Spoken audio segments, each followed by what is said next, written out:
They're good. Yeah. Okay. Okay, so today we're going to talk about profiling ONNX workloads in the context of AI PCs. So I'll be presenting this today. Vasant Davinkere, who is the other person listed here, could not be present today.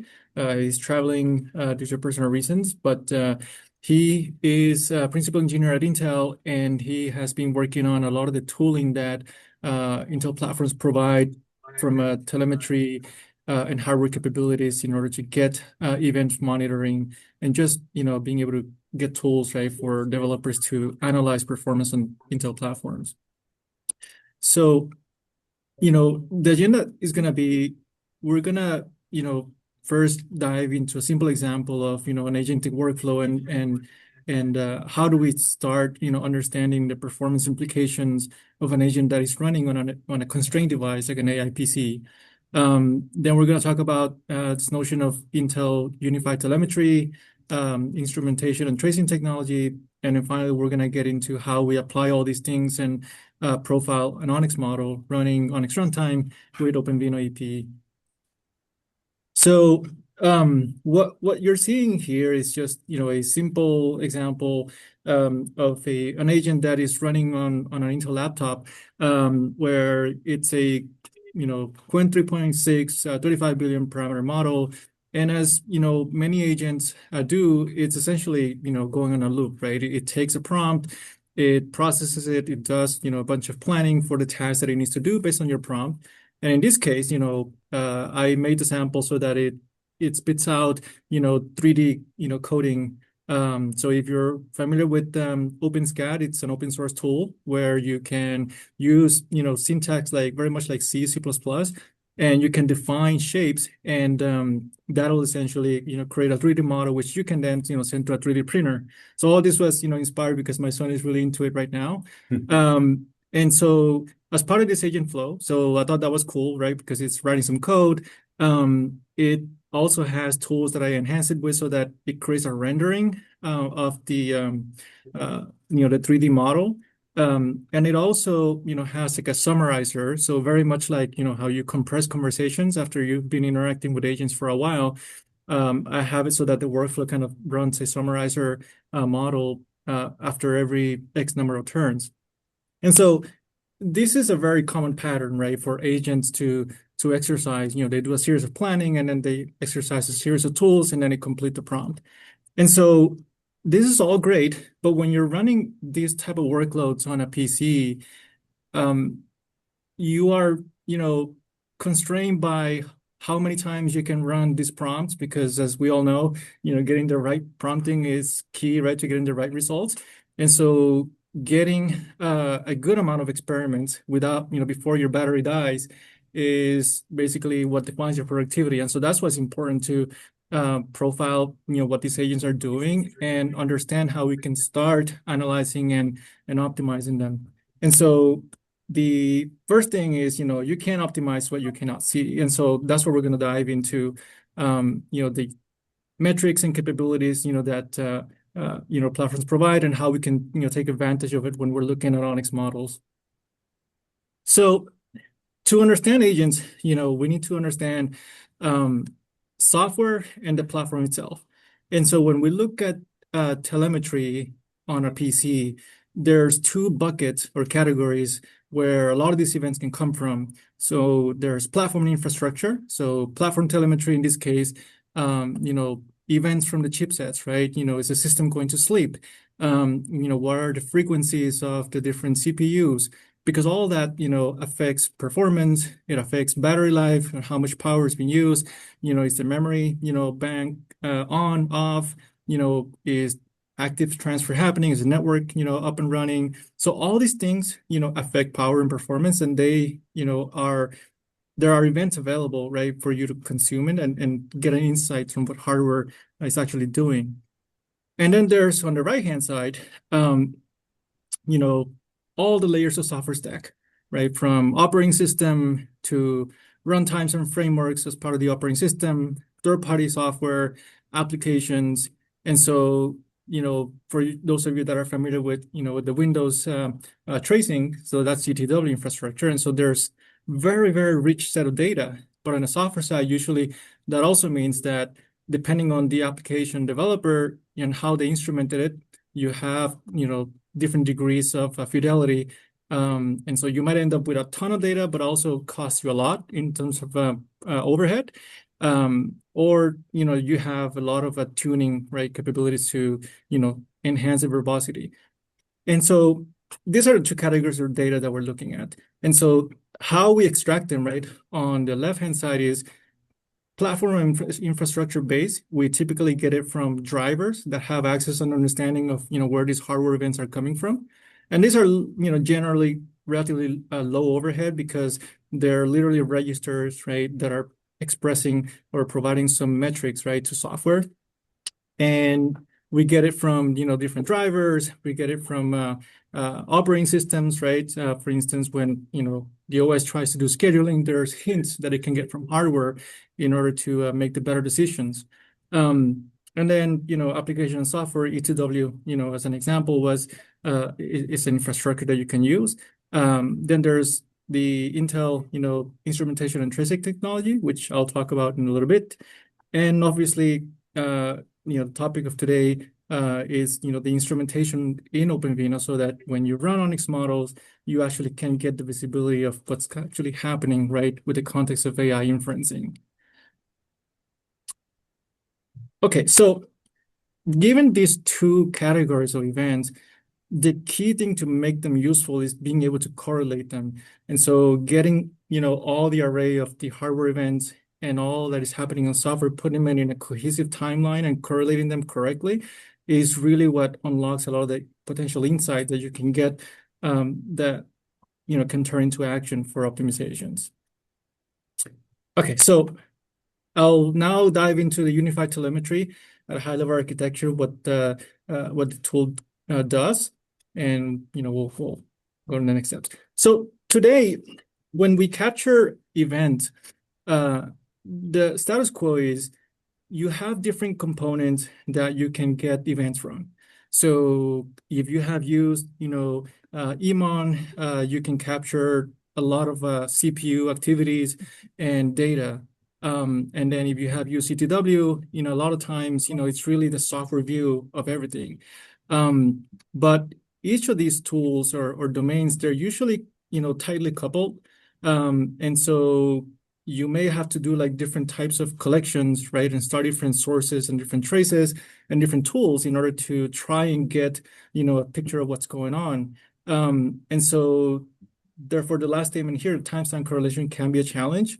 And usually, it's done by a lot of post-processing, right? So you make, run a scenario, start different tools, and then after all the, data that gets generated, you may have to go and do some post-processing of all the data to make sense of it. So this is where we're headed, right? We want to solve that problem. And so the unified telemetry is an attempt to that approach. And this is currently a tool that we have in preview. And what it does is it provides a consolidated platform so that developers can get all the platform telemetry that come from different sources. So like, the on-core, the chips, right? The different, IPs and the different parts of the software application stack, and consolidating all of that so that you have a way to get all that data, condensed into one place. And then you can basically do analysis, right, as a post-processing exercise. So this is how the unified telemetry architecture is layered. So part of the collectors, will be something called the SoC watch and SoC driver. This is essentially, Intel's software and hardware capabilities that you can get data about memory, about hardware utilization, sleep states. So like in the PC, right, there's a lot of factors in play in the same platform. How much power and frequency the GPU is consuming, the NPU, the CPU. And so all this information is essentially available through SoCWatch. It has the ability to get hardware events from the CPU. So the CPU itself has, a complex architecture with, different cache levels, misses and all those things. They're essentially logged and you can extract it from the event monitor, as we commonly call it, EMON. Then there's the various different drivers, right, in the stack. So GPU and NPU might have IP-specific set of information that you want to surface from hardware. And so you have this thing called level 0, which is a one API standard interface, right, for lower level drivers to higher level software. And so if you provide a level 0 driver, which could be an Intel or third party, then a collector that understands level 0 can essentially enable these events and collect it. There's a workload. So, as the workload word implies, it's very generic, can be any piece of software. And just like utility, you can instrument it with, what we call ITT. And basically that enables that software instrumentation to your application or library and basically put it as part of the collectors. And then finally, ETW. So this basically provides, a solid platform right across Windows or other software environments where you can actually instrument your applications with telemetry and then be able to combine it right with the rest. And so that's how the unified telemetry architecture works. It, has understanding of all these different sources. And so when you use the unified telemetry, you basically have a single entry point, right, to start, collecting this information. And as the information, comes up, it has a unified way of consuming that data. And so you can use unified telemetry to, get all the data formatting, right, done in one place so that there's a common, set of outputs, right, that you can get a, consistent timeline and view of it. And so now let's, discuss a little bit more about the ITT, instrumentation and tracing technology. This is essentially just, a relatively simple API for software to add, their markers into their, key software flows. So, you can get really creative with this, right? And just do stack walks across, or you can, add it into your hotspots. You can create different domains. So like if you have a complex piece of software, you don't want to, have a single on and off switch for everything. So you can classify them into domains. You can, create ranges. So like, when a task begins and it ends, that gives you a visibility, right, as to, how long the inference, for instance, is happening. And so we have C++ APIs as well as Python bindings in order to enable you to, get these markers. They're typically fairly efficient. So the overhead for adding markers is relatively low. And so unless you, go really, really crazy about, instrumenting everything, the overhead shouldn't be a big deal. Okay, so then what we have done, with this capability is we have added a lot of this ITT instrumentation as part of OpenVINO itself. And so now with the ONNX runtime, EPs and plugins, we have, released with the latest snapshots, both in Windows ML as well as the ONNX runtime EPs, ITT instrumentation that is already available. So if you want to, take advantage of the tracing, basically you just need to, use the unified telemetry to profile your app, and all these events essentially get turned on. So it's not very different than, other kinds of tracing technologies where there's a collector that you can turn on the events and start getting all the information. Or if you don't turn it on, then, there's essentially no ops, right? And so from the driver stack perspective, as you can see, if you're running an ONNX model, whether you're using Windows ML or ONNX runtime or OpenVINO directly, because instrumentation is happening, at the OpenVINO level, all the events, right, that has been instrumented in OpenVINO, you'll get it through any of these stacks. Okay, so just briefly, what we did on the OpenVINO side is we instrumented key flows and key operators, or as many operators as we could, right, where applicable for each of the IPs. There's regions of interest and there are tasks, and so as you can see now, when you enable profiling, you will be able to get insight as to, okay, how much time, right, is spent compiling the model, how much time is spent on the inference, and within the inference, where the time is spent in which operator, what is actually, happening on hardware when that's happening, right? And so we'll look at a trace, but this is essentially what we have done with OpenVINO, which is now available for anytime you run an ONNX model on Intel platform. Okay, so profiling ONNX with ONNX runtime. Um, let me switch screen for a second here.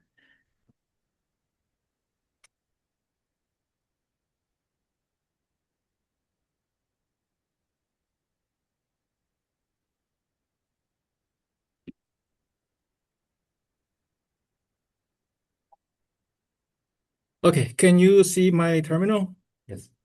Okay, so what I am about to profile is a very simple, BERT test script, and all it's gonna do is just, as you notice, there's the application call for unified telemetry. I'm just specifying, the output that it should generate and the parameters by which, I would be calling the application that I'm trying to profile. So this is just again a simple, test script running a BERT model, and I'm gonna run. Let's do ONNX FP16 on GPU. And what this essentially does is it starts, all the event enabling on the hardware, all the different software sources that I have configured to enable. And there's a set, enabled by default. And it'll run the, workload, the application. And then as soon as it ends, it stops, the collection of all the traces. And then I can do some post-processing, right, in order to get, all the events in one place and start analyzing. So, the test is simple. I'm passing two strings, and then it's running a BERT model to see, whether it's they're equivalent or not. So ONNX community is amazing, and I'm hungry.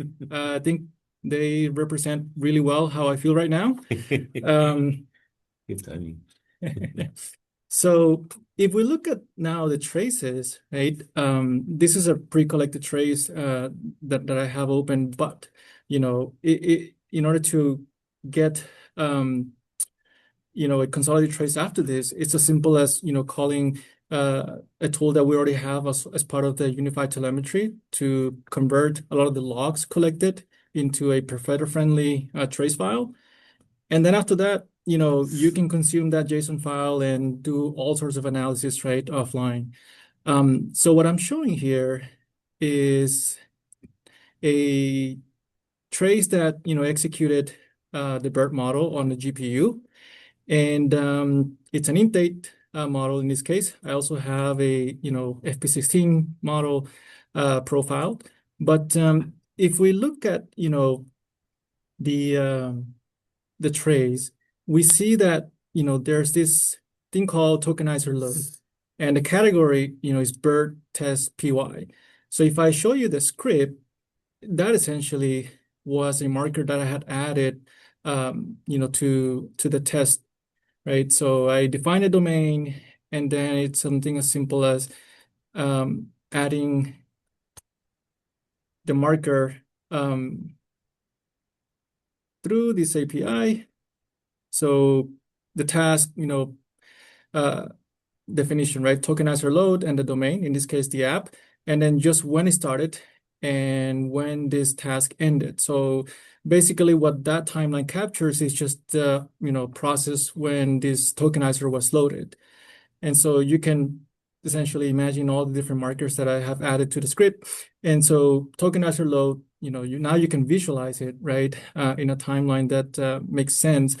And as you're familiar with ONNX runtime, there's a session creation, model compilation. And when you actually take a step back and look at, the activities on the device, very, very tiny fraction of the time of the entire trace is spent, with GPU activity for compute. And so when we zoom in, this is when, we can see that after compile, there is this sync, GPU. And if we zoom in further, you can see how on the host side, all the different operators are getting scheduled, right, in the stack to run. And you can see, the events on the hardware side where the kernels are actually getting executed. And if you, click on them, you can see how they're all related, right? So you can get a very clear timeline now of what the system is doing. And if something is not going as fast as you expected, you can now get a sense, right, of where time is spent. And so, the elephant in the room here is, well, most of the time is not spent on inference. So what is it actually doing? Well, there's, compile time, right? Session setup and compile time. So compile time took, 864 milliseconds. So that's, a red flag. And so one thing to consider is, you should precompile the model, right? So if you do that, then you load the model and you basically just run the inference. But with this level of insight, it's also interesting that we can expand view for a lot more metrics. The system, there's a lot of information about, the hardware. So on Intel CPUs, we have efficient cores and performance cores. So you can see the activities, right? And what hardware is being used, what the frequencies are. And again, this is a system capture from a hardware point of view. So it doesn't necessarily mean that, while we're trying to run these things on the GPU, that CPU is being used for that compute. It just means that everything else is happening on the system is logging it. So there's a good correlation of what your app is doing and what the rest of the system is doing. And sometimes you might have to get more software traces to really understand what's using the CPU or GPU or NPU. But nevertheless, there's a lot of data that you can start doing post-processing and analysis and come up with some, interesting optimization ideas. So as you can see, these last two lines is quite interesting to me personally, because now you actually get, information about the power, right, that is being consumed over time by each of the individual IPs. So as some of these operators and GPU kernels are executed in hardware, you can clearly see a correlation of how much GPU power is consuming. And so if you now start thinking, okay, what if I, take this time and correlate how many milliwatts were being used, now all of a sudden you can estimate, the energy being used. And so that directly correlates to your battery life. So you can, see that NPU is not being used. So that's something that you may consider. And so now, you have a lot of data by which you can do some interesting experiment to figure out how do you optimize for better, latency, how do you optimize for better power, what are the trade-offs, right? And ultimately, if your goal is to preserve battery life, now you have metrics, right, where you can really, understand, okay, if I run on a GPU, is it always going to be faster? And sometimes yes, sometimes no. If I run an NPU, is it always going to be lower, power? Most of the times, yes, but sometimes there are some quirks in the model that, may result in higher CPU utilization because of some fallback operators, for instance. And so now you can get, interesting metrics, right, to help you with that. So for example, I created a script, to post-process some of that data. And, at least from a first level triage, you can now start getting a sense of, okay, I run this model on the GPU, and just based on, how much time is spent on different operators, you can get a sense of, okay, based on that much time, this is how many millijoules, is spent, right, using GPU on that operator. So if you're quantizing models or considering what data types, now you have a way to measure not only performance, but also, power. Okay. Okay, so the one thing that, I also want to call out here is when we look at the, operators that are getting executed, what you may notice if you play with this tool is not all the models operators sometimes will show one-to-one in the stack or what is executed in the hardware. So for instance, mean variance normalization, this is not something that will show up in the original model that I run this. And that's because, as many of you are compiler savvy, I don't have to explain too much. As you take the model and start optimizing ONNX runtime, I apply some fusions and optimizations and the model might change. And then further down the stack, depending on hardware and the compiler, you might apply some other optimizations. And what actually gets executed in the hardware might be significantly different from an operator point of view to what was illustrated in the model, whether it's fusing or sometimes maybe breaking it, up into, different parts. That's something that today, while we can see the hardware execution on the operators, it doesn't always map back to back, to the original ONNX model that you try to run. And so that's one thing that, we're trying to go and work on as the next step.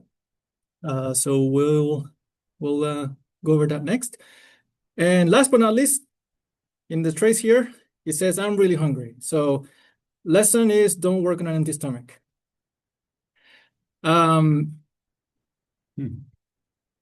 Okay, so then one other thing that, is really interesting is that once you have a lot of the raw data, you can get very interesting insight, like, programmatically, right?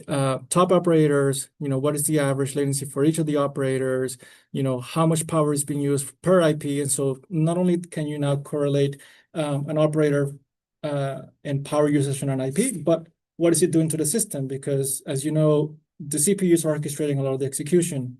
And so sometimes it's really also about what is the overhead, right, that the CPU has to do in order to work with, X and Y and Z accelerator.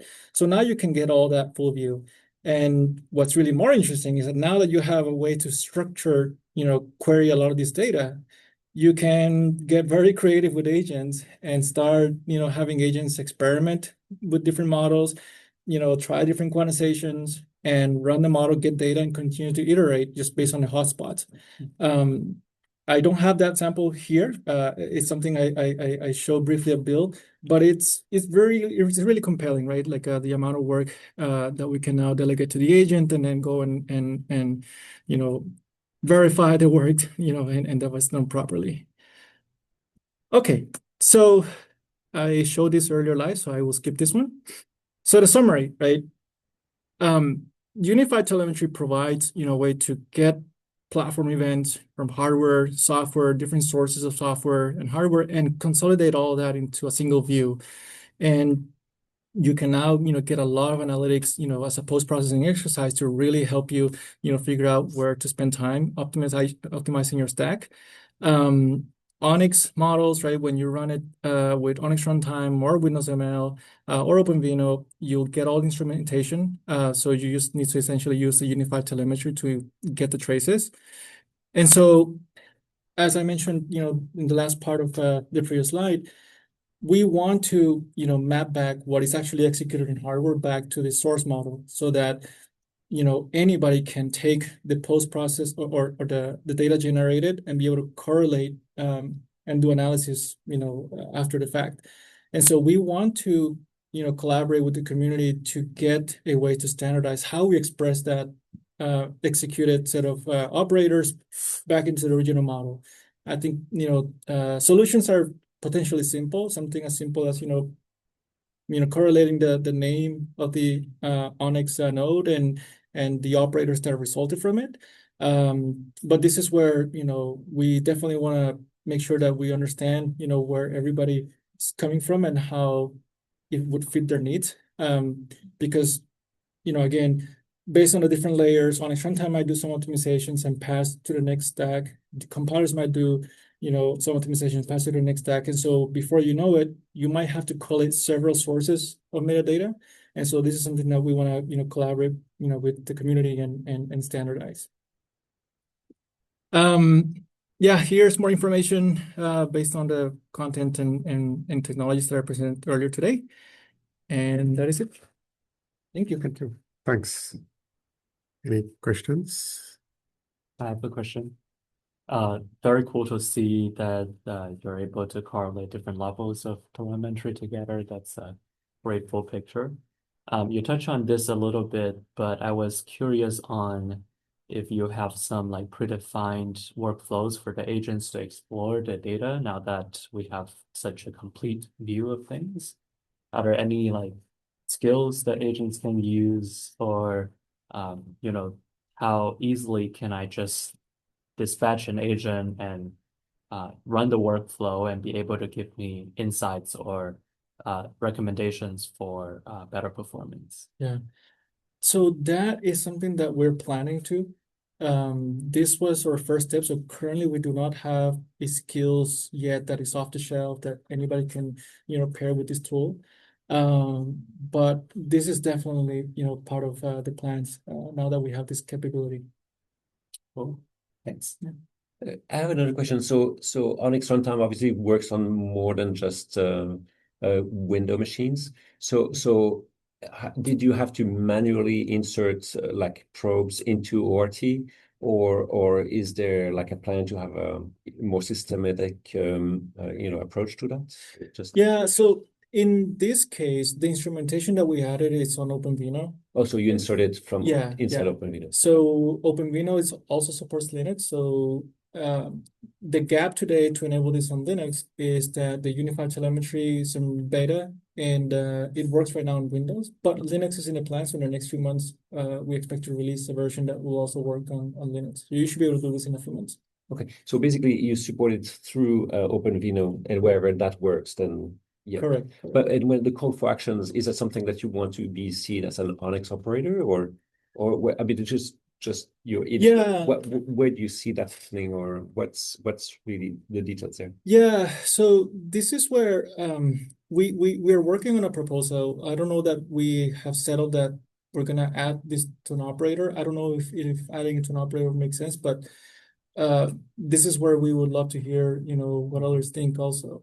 I mean, at the simplest, we see the need for structuring the metadata so we can associate, the model, the node, and then maybe it's as simple as ordering this where the actual operator is executed. This is the order, and this is associated, with the source node in this file. Is it sufficient? Maybe, and that's where we want to, be comprehensive about how we view this, and does it, make it into an operator definition, or does it go into, some of the custom operators? I think that's something that's to be looked at. Yeah, thank you.